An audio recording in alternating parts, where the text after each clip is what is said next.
Capital investments చేశాం, పరిశ్రమలు తీసుకొచ్చాం.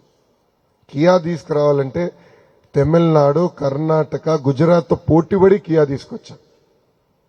టీసీఎల్ ప్రపంచంలోనే అతిపెద్ద టీవీ ప్యానెల్ మ్యానుఫ్యాక్చరింగ్ కంపెనీ. నేను చైనాకి వెళ్ళి చైర్మన్ గారితో ఒక్క డిన్నర్లో ఆ డీల్ క్లించ్ చేశాం. రాండ్ ఆంధ్ర రాష్ట్రంగా ఇప్పుడు చిత్తూరులో దాదాపు 2,000 కోట్ల రూపాయలు పెట్టుబడి పెట్టారు, 2,000 crores. సో పరిశ్రమలు రావాలి, అభివృద్ధి చెందాలి, అభివృద్ధి వనరుల్ని సంక్షేమాన్ని ఖర్చు పెట్టాలని బలంగా నేను నమ్ముతున్నాను. అభివృద్ధి సంక్షేమం తెలుగుదేశం పార్టీకి సైకిల్కి 2 చక్రాలు, 2 కలిసికట్టుగా వెళ్ళాలి. వెనకాల చక్రం అభివృద్ధి, అది సంక్షేమ చక్రాన్ని తిప్పుతుంది. ఎస్, ఇన్ఫ్రాస్ట్రక్చర్ రావాలి. మనం చూస్తున్నాం డ్రైన్ సమస్య, మన 3 అపార్ట్మెంట్ బ్లాక్స్ బిల్డింగ్స్ ఉన్నాయి. తాగునీటి సమస్య ఉంది, బోర్ పైన ఆధారపడుతున్నాం. ఇక్కడ చాలా మంది బాబు గారు ఆనాడు అమరావతి ప్రకటిస్తే ఫ్యూచర్ ఉంటుందని చాలా మంది ఇక్కడికి వచ్చారు. కొంతమంది పరిశ్రమలు ప్రారంభించారు, కంపెనీలు పెట్టారు, షాపులు పెట్టారు. ఇప్పుడు అవన్నీ మూసేసుకుని మళ్ళీ ఉద్యోగాల కోసం ఎత్తుక్కునే పరిస్థితికి వచ్చాం. ఇంకా 2 నెలలు ఓపిక పట్టండి, మన ప్రభుత్వం వస్తుంది. మన నినాదం ఒకటే, ఒకే రాష్ట్రం, ఒకే రాజధాని, అది అమరావతి. కానీ అభివృద్ధి వికేంద్రీకరణ జరగాలి. సో అన్ని ప్రాంతాలని సమగ్రంగా అభివృద్ధి చేస్తాం, ముందలు తీసుకెళ్తాం. ఒక్కొక్క జిల్లాకి ఒక్కొక్క ప్రాధాన్యత ఇచ్చి ఆ మొత్తం ఎకో సిస్టమ్ క్రియేట్ చేసే బాధ్యత మేము తీసుకుంటామని ఈ సభాముఖం మీ అందరికీ తెలుపుతున్నాం. ఇంకా మంగళగిరికి వచ్చేగల 2019లో 21 రోజుల ముందల నేను తెలుగుదేశం పార్టీ అభ్యర్థిగా ఇక్కడ నిలబడ్డా. చాలా మందికి నేనేంటో అర్థం అవ్వలేదు, మీరు ఎదుర్కొంటున్న సమస్యలు నేను తెలుసుకోలేకపోయా. దానివల్ల ఆనాడు 5,350 ఓట్లతో ఓడిపోవడం జరిగింది. కానీ ఓడిపోయిన దగ్గర నుంచి మంగళగిరిలోనున్నా, ఓడిపోయిన దగ్గర నుంచి మంగళగిరి ప్రజల గురించి ఆలోచించా. మీ అందరికి వర్తించదు కానీ దాదాపు 29 సంక్షేమ అభివృద్ధి కార్యక్రమాలు మంగళగిరి ప్రజల కోసం నేను చేశా. ఇంక్లూడింగ్ ప్రతిపక్షంలో ఉన్న ఐటీ పరిశ్రమని మంగళగిరికి నేను తీసుకొచ్చా. ఈరోజు ఆ కంపెనీలో 150 మంది పనిచేస్తున్నారు. చిన్నదే, నేను పెద్ద కంపెనీ అని నేను అనట్లా, కానీ ప్రతిపక్షంలో ఉంటూ నేను తీసుకొస్తాం కూడా జరిగింది. సో కసితో, ఒక పట్టుదలతో మంగళగిరిని అభివృద్ధి చేయాలన్న లక్ష్యంతో ఈరోజు నేను మీ ముందర నుంచుంటున్నా. మీరందరూ చూస్తుంటారు, చేనేతలు ఆదుకునేదానికి టాటాతో ఒప్పందం కుదుర్చుకుని ఒక వీవర్శాల ప్రారంభించాం. చేనేతలుగా వాళ్ళ వృత్తి చనిపోతుంది, వాళ్ళని ఆదుకోవాలని అది ప్రారంభించాం. ఇప్పుడు ఏకంగా టాటానే కాదు, ఇతర పరిశ్రమలతో కూడా మాట్లాడి అసలు ఎందుకు దక్షిణ భారతదేశానికి ఒక గోల్డ్ క్లస్టర్ అంటే సెజ్ లాంటిది ఎందుకు మంగళగిరికి తీసుకురాలేమని. ఎక్కువ శాతం మంది మంగళగిరిలో స్వర్ణకారులు ఆ పనిపైన ఆధారపడి ఉన్నారు. సో లేటెస్ట్ టెక్నాలజీ ఎందుకు తీసుకురాకూడదు, డిజైన్స్ ఎందుకు తీసుకురాకూడదని, ఒక గోల్డ్ క్లస్టర్ ఎందుకు ఏర్పాటు చేయకూడదు. ప్రకృతిలో 100 సంవత్సరాలు పడుతుంది, ల్యాబ్లో గంటల్లో డైమండ్స్ తయారు చేస్తున్నారు. అది ఈరోజు డైమండ్స్ అంటే ప్రకృతి నుంచి వచ్చే డైమండ్స్తో పోటీ పడుతున్నాయి. ఎందుకు ఆ పరిశ్రమ తీసుకురాకూడదు. సో నేను బలంగా నమ్మేది మంగళగిరి ఒక 2-3 సెక్టర్స్ని నమ్ముకోవాలి, డెప్త్ క్రియేట్ చేయాలి, మొత్తం ఎకో సిస్టమ్ తీసుకురావాలి నేను నమ్ముతున్నా. సో ఇన్ఫ్రాస్ట్రక్చర్ విధంగా రేపు ఉద్యోగాలు ఉపాధి రూపంలో కానివ్వండి, పెద్ద ఎత్తున మంగళగిరిని అభివృద్ధి చేసే బాధ్యత నేను తీసుకుంటానని సభాముఖం మీకు తెలుపుతున్నా. ఆంధ్ర రాష్ట్రం మొత్తం మంగళగిరి వైపు చూసి అసూయపడే విధంగా అభివృద్ధి చేసే బాధ్యత నాది. మొన్న చిలకలూరుపేట సభకి మార్నింగ్ సార్ అంటే on behalf of all government employees నుంచి నేను అడుగుతున్నాను సార్. ఎలా సార్, నేను వెటనరీ డాక్టర్ని, నేను డైరెక్టరేట్ ఆఫ్ యానిమల్ హస్బెండరీలో వర్క్ చేస్తున్నాను. ఏం లేదు సార్, మేము దాచుకున్న జీపీఎఫ్లు అనేవి మాకు అవసరమైనప్పుడు ఇచ్చేటట్టు చేయండి సార్, ఇంకేమీ వద్దు సార్ మాకు.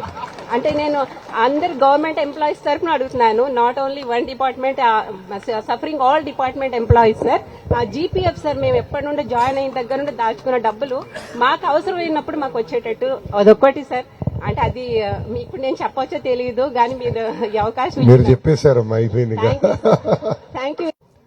ఆనాడు రాష్ట్ర విభజన జరిగిన తర్వాత అందరం అమరావతికి రావాలని బాబు గారు పిలిపిస్తే మీరందరూ ఒప్పుకున్నారు. దానికి మీరు కొన్ని ఇన్ఫ్రాస్ట్రక్చర్ క్రియేట్ చేయండి అంటే బాబు గారు ట్రైన్స్ కానీ అన్ని కూడా వేస్తాం జరిగింది. పక్క రాష్ట్రాలతో పోటీపడి కూడా అద్భుతమైన ఫిట్మెంట్ బాబు గారు ఆనాడు అందించారు. నేను మంత్రిగా ఉన్నప్పుడు మెడికల్ క్లెయిమ్స్, పిఆర్ఆర్డీలు any medical claims we use to clear within minutes, క్షణాల్లో క్లియర్ చేసేవాళ్ళం. ఇది పెండింగ్ పెట్టేవాళ్ళం కాదు. మీకు తెలుసు మెడికల్ క్లెయిమ్స్ అని ఒక కమిటీ ఉంటుంది, కమిటీ ఒప్పుకుంటే ఇమీడియట్ క్లియర్ చేసేవాళ్ళం. ఈ ప్రభుత్వంలో ఏమైందంటే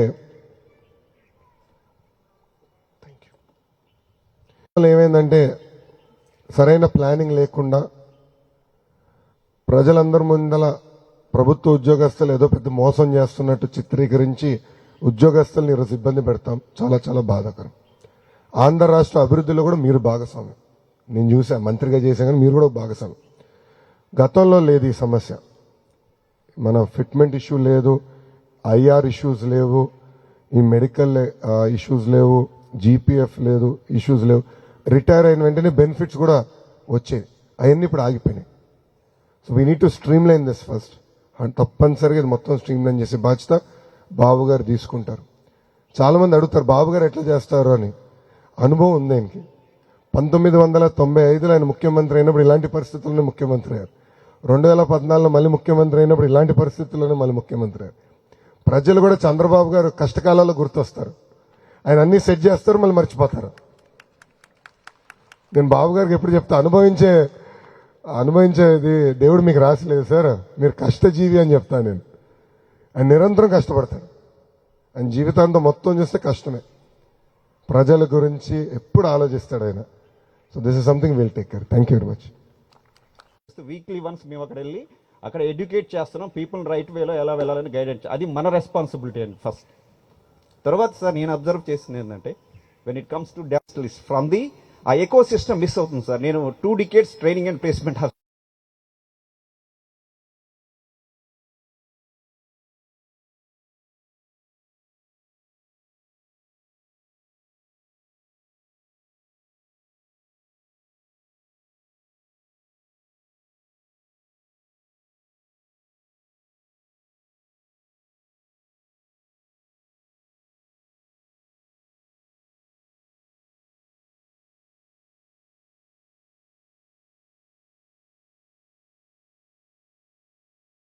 ఈరోజు చూస్తే గ్రామాల్లో సీసీ రోడ్లు పడినాయంటే తెలుగుదేశం ప్రభుత్వం. మౌలిక సదుపాయాలు కల్పించామంటే తెలుగుదేశం ప్రభుత్వం.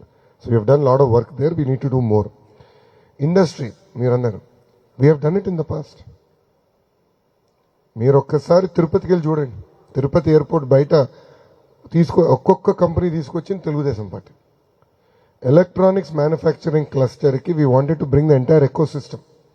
అంటే మాన్యువల్స్ ప్రింటింగ్ దగ్గర నుంచి కార్డ్బోర్డ్ బాక్స్ మ్యానుఫ్యాక్చరింగ్ వరకు, ప్యానల్ మ్యానుఫ్యాక్చరింగ్, హౌసింగ్, కేబులింగ్, ఫోన్స్లో camera module, lithium battery, keypad, దాని తర్వాత దానికి మొత్తం మన హౌసింగ్, ఇవన్నీ కూడా we wanted to bring everything. ఒక్కొక్క కంపెనీ వెతుక్కుంటే వెళ్ళాం. We want to bring the entire ecosystem within 100 kilometers so that cost of doing business will be లో. సో అట్లా ఒక్కొక్క ప్రాంతానికి ఒక్కొక్క ప్రాధాన్యత ఇచ్చి అది మేము పుష్ చేస్తాం. And that is something that we will continue to do. We will create jobs. మీరు చూస్తే మేము ఇచ్చిన 6 హామీలో మొదటి హామీ 20 లక్షల ఉద్యోగాలు కల్పిస్తాం. 20 lakh jobs. 20 లక్షల ఉద్యోగాలు కానీ మనం చేయగలిగితే ఆంధ్ర రాష్ట్ర ఎకానమీ 2.5 times గ్రో అవుతుందండి. So it is both in the private, government and self employment. We are quite serious about creating only jobs. Because నిన్న కూడా రాత్రి కూడా నేను కేఎల్రావు కాలనీలో మాట్లాడా. పేదవాళ్ళు ఎక్కువ మంది ఉంటారు అక్కడ. వాళ్ళందరూ ఒకటే చెప్పారు, మేము లక్షలు ఖర్చు పెట్టాం, పిల్లల్ని చదివించాం ఉద్యోగాలు. ఒక మహిళ కూడా వచ్చి నాకు చెప్పింది, మావాడు బీటెక్ మెకానికల్ చేశాడు, ఎక్కడ ఉద్యోగాలు లేవు, ఎతుకుతున్నాడు. సో ప్రతి ఇంట్లో ఒకడు ఉన్నాడు నిరుద్యోగం. So we need to provide massive opportunities for them. అది కూడా మన రాష్ట్రంలోనే చేయాల్సిన అవసరం ఉంది. ప్రత్యేకంగా మంగళగిరికి వచ్చే గల కొన్ని థ్రస్ట్ ఏరియాస్ మేము ఎంచుకున్నాం. ఆ థ్రస్ట్ ఏరియాస్ భాగంగా we will definitely take that up. దాంట్లో ఎలాంటి సందేహం లేదు. వ్యవసాయ రంగంతో మేము ఆనాడు మొదలు పెట్టామండి పాలసీ ఫ్రేమ్వర్క్. అది కింద వరకు ఇంకా అన్ని ప్రాంతాలకి రాలా. రాయలసీమలో ఈరోజు అరటి ఈ స్థాయికి వచ్చిందంటే దానికి కారణం చంద్రబాబు నాయుడు గారు. అరటి రైతులు చాలా బాగుపడ్డారు. నేను రాయలసీమ ప్రాంతం మొత్తం నడిచిన తర్వాత నాకు ఒక క్లారిటీ వచ్చింది, మామిడి పెద్ద ఎత్తున మనం ప్రమోట్ చేయొచ్చు. కానీ మామిడి కేవలం మన వెరైటీస్ కాదు, ప్రపంచానికి కావాల్సిన వెరైటీస్ మనం వేయాలి. మన ఆలోచన ఎప్పుడేంటంటే మన వెరైటీస్ మనకు ఉంటాయి, మన వెరైటీస్ వేద్దామని. దాంతో పాటు ఇతర దేశాలకు ఏం వెరైటీస్ కావాలో అది ఎంచుకుని అది వేయాలి. అట్లా ఒక్కొక్కటి వి హావ్ టు టేక్. ఇప్పుడు డేట్ ఉంది, ఖర్జూరకాయ హ్యూజ్ పొటెన్షియల్. నేను పాదయాత్రలో అనేక పొలాల్లో చూసా, కానీ మొక్క చాలా ఖరీదైంది. సో అది government should create research station. So అట్లా కొన్ని ప్రాంతాల్లో కొన్ని థ్రస్ట్ ఏరియాస్, ఓకే ఇక్కడ మామిడి హబ్ చేద్దాం, ఇక్కడ ఖర్జూరకాయ చేద్దాం, ఇట్లా చేసి we need to create the entire ecosystem. అంటే పరిశ్రమలు తీసుకురావాలి, ప్రైమరీ ప్రాసెసింగ్, రీసెర్చ్ స్టేషన్స్ తీసుకురావాలి, పీరియాడిక్ సాయిల్ టెస్టింగ్ చేయించుకోవాలి, ఇరిగేషన్ పకడ్బందీగా చేయాలి. ఇదంతా ఇన్క్లూజివ్గా చేస్తేనే సక్సెస్ వస్తుంది. And that is something we want to do in agriculture. We have to do it very systematically, very inclusive. ఉభయ గోదావరి జిల్లాకు వచ్చి గల పామ్ ఆయిల్ ఇస్ బిగ్, కానీ పామ్ ఆయిల్ రైతులు కూడా ఒక సంక్షోభంలో ఉన్నారు ఈరోజు. బట్ ఇంకో పక్కన మనం పామ్ ఆయిల్ ఇంపోర్ట్ చేసుకుంటున్నాం. సో సపోర్ట్స్ మన అంటే కేంద్రంలో regulations are not correct. So inflation వచ్చే గల ఇంపోర్ట్ డ్యూటీ విపరీతంగా తగ్గించేస్తున్నాం.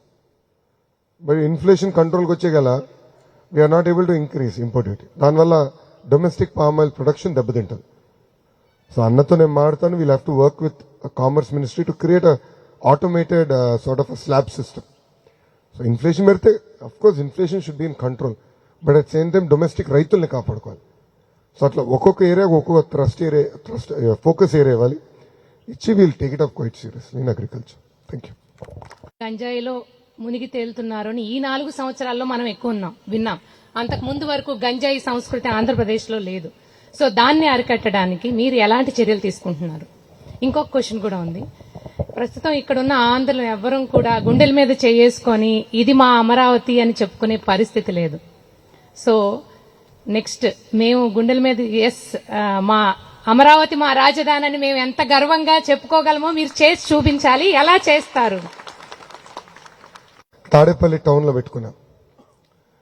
అక్కడ 3 వార్డులో కూడా మహిళలు ముందరకు వచ్చి గంజాయి సమస్య చాలా తీవ్రంగా ఉంది, మా పిల్లలు గంజాయికి బానిసలు అయ్యారు, తల్లిదండ్రుల పైన చేసుకుంటున్నారు, ఇది కొంచెం సీరియస్ గా తీసుకోండి అని చెప్పే పరిస్థితికి వచ్చా. దీని అన్నిటికీ రూట్ కాజ్ ఒక వ్యక్తి, అతని పేరు అనంత బాబు. అతను వైకాపా పార్టీకి చెందిన ఎమ్మెల్సీ. అతను ట్రైబల్ ఏరియాలో గంజాయిని పెద్ద ఎత్తున ప్రోత్సహించి పోలీసు వాళ్ళు కూడా ఆ ఏరియాకి ఎంటర్ కానికుండా చేసి ఈరోజు కోవిడ్ లాక్డౌన్ ని వాడుకుని ఒక నెట్వర్క్ తయారు చేశాడు. ఇది ఏ స్థాయికి వెళ్ళిందంటే చిత్తూరు జిల్లాకు కూడా గంజాయి వెళ్ళింది.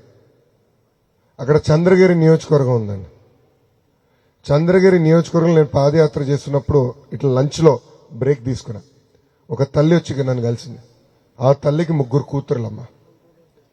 పెద్ద కూతురిని గంజాయికి బానిసలు చేసి శారీరకంగా వాడుకున్నారు వైకాపా నాయకులు. ఆ తల్లి వచ్చి నన్ను కలిసి మా పాపని కాపాడండి, సీఎంసీకి తీసుకెళ్తే మీరు ఒక్క మాట చెప్పండి అని అడిగేదానికి వచ్చింది. అప్పుడు ఆమె ఇంకో మాట చెప్పింది, మీరు కానీ మా పెద్ద కూతుర్ని కాపాడబోతే ఆమె నేను చంపేస్తానని. అదేంటమ్మా అంత మాట్లాడినా, మిగతా 2 కూతురులన్నా బాగుపడతారు కదా అని. ఇది కేవలం ఏదో ధనికుల ఇబ్బందో మధ్యతరగతి కుటుంబాల సమస్య కాదు. అన్ని ఎకనామిక్ స్ట్రాటాలు ఉన్న కుటుంబాలను నాశనం చేస్తుంది గంజాయి. ఒక తరం నాశనం చేస్తుంది గంజాయి. దీనికి చెక్ పెట్టాలంటే ముందల ట్రైబల్ ఏరియాలో చెక్ పెట్టాలి. బాబు గారు ముఖ్యమంత్రి ఉన్నప్పుడు డ్రోన్స్ పంపించారు, పీరియాడికలీ మ్యాప్ చేసేవారు. అది ఇప్పుడు మెషిన్ లెర్నింగ్ టెక్నాలజీ వచ్చేసింది. ఎక్కడెక్కడ గంజాయి మొక్కలను చూసుకుని ఇమ్మీడియట్ గా స్పెషల్ పార్టీస్ పంపించి అదంతా ధ్వంసం చేశారు. అక్కడున్న ట్రైబల్స్ కి ఆల్టర్నేటివ్ క్రాప్స్ ఇచ్చేవారు, కాఫీ ఇచ్చేవారు, ఇతర క్రాప్స్ వాళ్ళకి అందించారు. అది ప్రభుత్వం చేయట్లా. విచిత్రం ఏంటంటే ఇవన్నీ తెలిసి అదే వ్యక్తిని ఇలాంటి వేదిక పైన పక్కన కూర్చోబెట్టుకుంటారు ముఖ్యమంత్రి. రివ్యూ మీటింగ్ లో పిలుస్తారు. He is an accused in a murder. వాళ్ళ డ్రైవర్, దళిత డ్రైవర్ సుబ్రహ్మణ్యాన్ని అతి కిరాతకంగా కొట్టి చంపేసి శవాన్ని డోర్ డెలివరీ చేసిన వ్యక్తిని ముఖ్యమంత్రి పక్కన కూర్చోబెట్టుకుంటాడు. So what kind of message is he giving to society? అలాంటి వాళ్ళు పాలకులు అవుతే ఇలాంటి సమస్యలు వస్తాయి. ఈ రోజు ఈ గంజా ట్రేడ్ లో మొత్తం వైకాపా నాయకులు ఇన్వాల్వ్ అయి ఉన్నారు. We will put a check to it. Will be very firm about it. Not only about ganja, drugs. Tadepalli town లో అయితే రోజుకో గొడవ జరుగుతుంది. బయట ఎవరైనా స్కూటర్ పార్క్ చేస్తే సీట్లు తగలబెడుతున్నారు గంజాయి మొత్తులో. నిన్న రాత్రి కేఎల్రావు కాలనీలో రాత్రి ఒక తల్లి వచ్చి చెప్తుంది, అన్నా గంజాయికి మీరు చెక్ పెట్టాలి, మేము బట్టలు ఉతికేదానికి వెళ్ళినప్పుడు కూడా వీళ్ళు గంజాయి మొత్తులు ఏదంటే అది మాడుతున్నారు, ఏదంటే అది చేస్తున్నారు, మీరు ఇది చెక్ పెట్టండి అని వాళ్ళు చెప్తున్నారు. ఇంతకు నాకు డౌట్ ఏంటంటే అసలు తాడేపల్లి టౌన్లోనే ఎక్కువ ఉందేమో అనిపిస్తుంది. ఇది ముఖ్యమంత్రి గారు తెలుసో తెలీదో నాకు తెలియదు. ఆయనే దీనికి సమాధానం చెప్పాల్సిన అవసరం. రెండోది, అమరావతి అభివృద్ధికి వచ్చి గల ఆగిపోయిన పనులన్నీ మళ్ళీ స్టార్ట్ చేయాలి. It is very hard to restart. Zero నుంచి స్టార్ట్ చేస్తాం ఈజీ, బట్ ఆగిపోయిన పనులను రీస్టార్ట్ చేయాలంటే ఎక్కువ కష్టపడాల్సిన అవసరం. బట్ అది చంద్రబాబు నాయుడు గారు తెలిసిందే. తప్పనిసరిగా మళ్ళీ ఆగిపోయిన అమరావతి పనులన్నీ ప్రారంభిస్తాం, పూర్తి చేస్తామని ఈ సభాముఖం మీకు హామీ ఇస్తున్నాం. Thank you. చిన్నపిల్లవాడిని బ్యాడ్జీలు పట్టుకుని మేము తిరిగాం ఆ రోజు. 85లో Paturu Kunchanapalli village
opposite side లో వెహికల్ వచ్చిందంటే పక్కకు తీయడానికి కూడా అవకాశం లేకుండా చాలా దారుణంగా ఉంది సార్.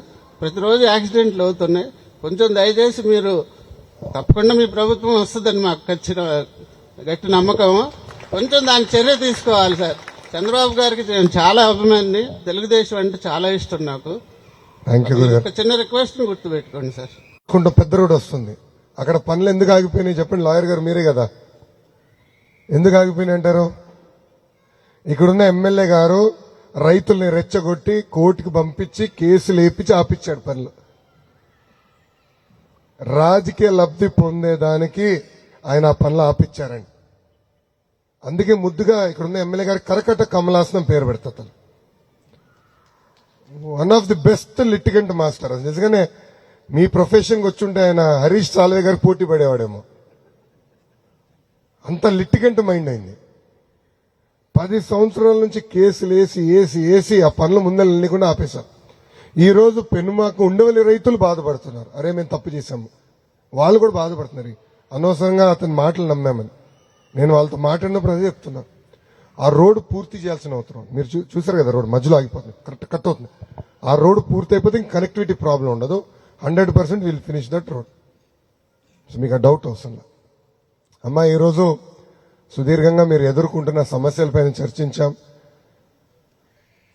ప్రభుత్వ ఉద్యోగస్తుల దగ్గర నుంచి ఉద్యోగస్తుల వరకు మీరు ఎదుర్కొన్న సమస్యలపైన మనం చర్చిస్తాం జరిగింది. ఇప్పటికీ మంగళగిరికి నాకున్న విజన్ ఏంటో మీకు అర్థమై ఉంటుందని నేను అనుకుంటున్నా. ఇవన్నీ సాధించాలంటే మీరేం చేయాలని అడగాలనుకుంటున్నా. మీరేం చేయాలి?